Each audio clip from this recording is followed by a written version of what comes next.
Hello, my love. I'm sure I'm the last voice you expected to be leaving you a message at this time of night. Although, this would be the first time you've ever heard me speak, wouldn't it? I should start by saying, I never meant for any of this to happen. I slipped up and I just couldn't help it. You're probably wondering who I am, or what I'm even talking about. That's the one thing that I've always loved about you.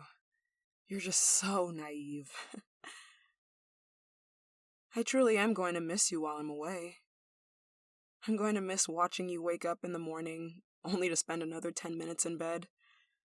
Watching you as you rub the sleep from your eyes and shuffle through your home. Catching those little glimpses of you as you left for work. You don't even know how many times I've wanted to crawl into that bed and just lay right beside you, or just grab your hand as you walked through town. I wonder if you would have let me. I've been watching you for so long, I just got used to our little routine.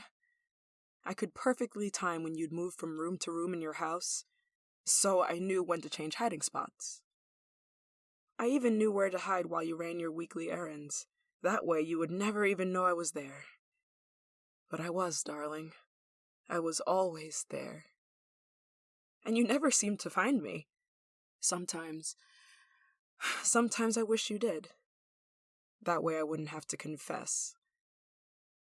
I wouldn't have to approach you myself.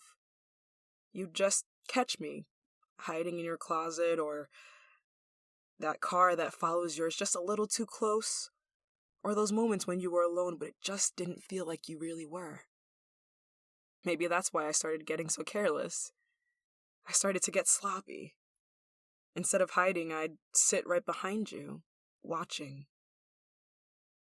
Did you really never notice me? You never felt my eyes staring longingly for you. Everyone else seemed to. But I was too infatuated, too focused on you, that I didn't even notice when more people started to see me. I didn't notice how more people would ask me if I needed help when I followed you into stores, or how those pesky coworkers of yours would ask me if I was lost when I'd try to follow you inside. Those vermin. All they ever did was get in my way, right up to the very end. Over and over again, they would see me coming in day after day, but they never asked me why. I would have gladly told them. I was coming for you. I was coming to see my love, my soulmate. But they never asked. They just kept turning me away and assuming that I was lost. They would say that what I was looking for wasn't there.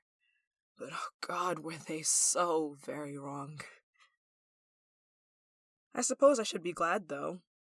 Because since they never knew it was you that I wanted, they never had a chance to warn you. And because of that, our little routine could continue. I guess the other day was my final straw. The day that I just got tired of being in the background. I got tired of being invisible. I got tired of being just your shadow. I followed you around everywhere you went that day, but I started getting nervous because the routine changed. You went to all these different places, these fancy bakeries and formal wear shops, trying on all these different clothes, picking out desserts, spending all this money. I couldn't figure out what you were doing. It was so unlike you, I figured there must have been someone else. There just must have been. But I knew everything about you. I watched you every single day. How could I have missed something like that? Something so important. Something so terrible. And that night you got all dressed up. You looked so beautiful. So perfect. I should have been happy, but all it did was make me even more scared. All the questions that were floating around in my head, I just couldn't stop the noise. All I could think of was, who were you doing this for? How could I have missed it? Who was trying to take you away from me? I couldn't think straight. I got so careless. I was so stupid. I barely hid when you walked out of your house. I nearly ran you off the road as you drove to that hotel. I couldn't see through my rage. or my tears. I just couldn't think. And the only things running through my head were visions of you, laughing and smiling and being happy with someone else. I just couldn't let that happen. I couldn't. That's why I waited till you got out of your car, all nicely dressed, carrying that stupid cake. And I made sure to run into you, bump into you just hard enough for you to knock over that cake and have it splatter all over the ground. After all, to you, I was just a clumsy stranger, right? But that's when I realized I had made a pretty big mistake. You weren't going on a date or celebrating some lover's birthday or anything like that. The cake was for your boss and those stupid coworkers at that stupid job. I didn't know whether to be relieved or embarrassed or devastated. Those same coworkers of yours, the same ones that saw me every single morning, the same ones that would turn me away when all I wanted to do was see you. When they saw us outside, they realized who I was and they didn't waste any time calling the police. Why couldn't they just let me see you? Your sweet, sweet face.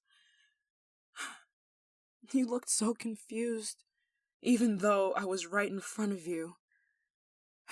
You just didn't understand, did you?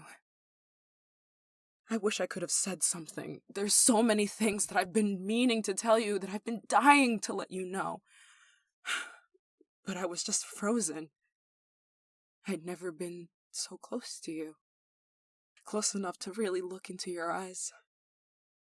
So now I'm here, locked in a cell. They gave me a phone call, but I'm sure I've exceeded my limit by now. But it was all worth it to finally come clean. And to tell you that I love you. I love you. I love you so much. And I promise I'll see you again soon. They can't hold me here for that long. And when my time is up, I'll be right there by your side again. And we can continue our routine just like we did before. So just wait for me, okay? Your shadow will be right back with you soon.